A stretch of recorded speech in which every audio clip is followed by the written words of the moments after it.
News pulse Tamil அன்பு இதயங்களுக்கு வணக்கம். விஜய் ஆட்சி அமைப்பதில் சிக்கல் நீடிக்கிறது. ஒரு பக்கம் அதிமுகவும் திமுகவும் தனித்தனியாக பேச்சுவார்த்தை நடத்தி வருவதாக கூறப்படுகிறது. திமுக ஆதரவில் அதிமுக ஆட்சி அமைக்கும் என்ற பேச்சு வெளியாகி இருக்கிறது. இதற்கு திமுக முன்பு அனுமதிக்கவில்லை. நாங்கள் எதிர்க்கட்சியாக அமருகிறோம், மக்கள் கொடுத்த தீர்ப்பை மதித்து நடப்போம் என்று ஸ்டாலின் கூறியிருந்தார். இந்த நிலையில் மீண்டும் அரசியல் சதுரங்கத்தில் காய்கள் வேகமாக நகர்த்தப்படுகின்றன. யார் ஆட்சி அமைக்கப் போகிறார்கள் என்பது விரைவில் தெரிய வரலாம். தவிக தலைவர் விஜய் இரண்டாவது முறையாக இன்று ஆளுநரை சந்தித்தார். இந்த சந்திப்பு சுமார் 45 நிமிடங்கள் நீடித்தது. விஜய் நேற்றும் ஆளுநரை சந்தித்து ஆட்சி அமைப்பதற்கு ஆதரவு கோரியிருந்தார். நேற்று மாலை ஆதவ் அர்ஜுனாவும் சந்தித்திருந்தார். காங்கிரஸ் எம்எல்ஏக்கள் 5 பேர் ஆதரவு மட்டுமே விஜய்க்கு கிடைத்துள்ளது. இவர்கள் கொடுத்த கடிதமும் ஆளுநரிடம் சமர்ப்பிக்கப்பட்டுள்ளது. விஜய் ஆட்சி அமைக்க இன்னும் 6 உறுப்பினர்கள் தேவைப்படுகின்றன. ஆட்சி அமைப்பதற்கு 118 எம்எல்ஏக்கள் இருக்கிறார்கள் என்ற கடிதத்தை கொடுக்க வேண்டும் என்று ஆளுநர் எதிர்பார்க்கிறார். இன்னும் 118 என்ற மேஜிக் நம்பர் இல்லாத காரணத்தினால் விஜய்க்கு சிக்கல் நீடிக்கிறது. அதிக இடங்களில் வென்றிருக்கும் விஜயை ஆட்சி அமைக்க ஆளுநர் அழைக்க வேண்டும். மைனாரிட்டி ஆட்சி அமைக்கவும் விஜய்க்கு அனுமதி வழங்க வேண்டும் என்ற கருத்து மேலோங்கி இருக்கிறது. விஜய் ஆட்சி அமைப்பதில் முனைப்பு காட்டி வருகிறார். விசிக தலைவர் திருமாவளவன் மற்றும் இடதுசாரி தலைவர்கள் திமுக தலைவர் மு.க. ஸ்டாலினை இன்று சந்தித்து பேசினர். ஒரு சமயம் இவர்களிடம் இருக்கும் 6 எம்எல்ஏக்களும் விஜய்க்கு ஆதரவு கொடுப்பது குறித்து ஸ்டாலினிடம் விவாதிக்கலாம் என்று கூறப்பட்டது.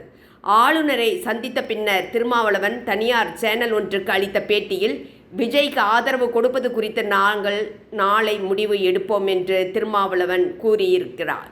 ஆளுநரை சந்தித்த பின்னர் திருமாவளவன் தனியார் சேனல் ஒன்றுக்கு பேட்டியளித்தார். அந்த பேட்டியில் விஜய்க்கு ஆதரவு கொடுப்பது குறித்து நாங்கள் நாளை முடிவு எடுப்போம். நெருக்கடி கொடுக்க பாஜக முடிவு செய்திருக்கிறது. தமிழ்நாட்டில் ஒரு குழப்பத்தை ஏற்படுத்த முயற்சிக்கிறார்கள். காங்கிரஸ் ஆதரவு கொடுத்ததால் தவிகவுக்கு சிக்கல் நீடிக்கிறது. நாங்கள் உணர்ச்சி வசப்பட்டு முடிவு எடுக்க முடியாது. ஆலோசித்த பின்னரே முடிவு எடுக்க முடியும். இடதுசாரிகள் என்ன முடிவு எடுக்கிறார்கள் என்று பார்க்க வேண்டும்.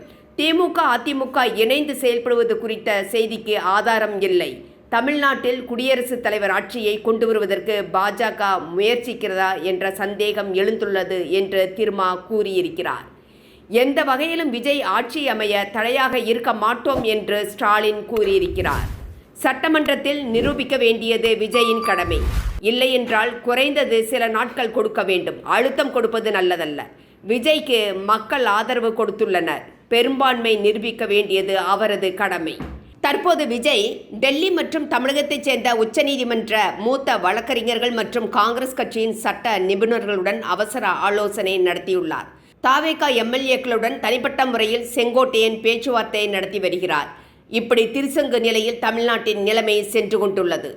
ஆளுநர் தொடர்ந்து தாமதம் செய்தால் அது அரசியலமைப்பு சட்டப்பிரிவு 164க்கு எதிரானது என சட்ட வல்லுநர்கள் கூறுகின்றனர். இதனால் ஆளுநருக்கு எதிராக மண்டமஸ் மனுவை தாக்கல் செய்து குறிப்பிட்ட காலக்கெடுவுக்குள் முடிவெடுக்க உத்தரவிட வேண்டும் என்று நீதிமன்றத்தை நாடுவதற்கு விஜய் தயாராகி வருகிறார். மண்டமஸ் மனு ஒரு அதிகாரி அல்லது ஆளுநர் போன்ற அரசியலமைப்பு பதவியில் இருப்பவர் தனது சட்டபூர்வமான கடமையை செய்ய தவறும்போது அந்த பணியை உடனடியாக செய்யுமாறு நீதிமன்றம் பிறப்பிக்கும் உத்தரவாகும். இந்திய அரசியலமைப்பு சட்டப்பிரிவு 226 கீழ் உயர் நீதிமன்றத்தில் அல்லது பிரிவு 32 கீழ் உச்ச நீதிமன்றத்தில் இந்த மனு தாக்கலை செய்யலாம். பெரும்பான்மை நிரூபிக்க தயாராக இருக்கும் ஒருவரை ஆட்சி அமைக்க ஆளுநர் அளிக்காத பட்சத்தில் தனது கடமையில் இருந்து ஆளுநர் தவறுவதாக கருதி அவரை செயல்பட கோரி விஜய் தரப்பு இந்த மனுவை பயன்படுத்தலாம்.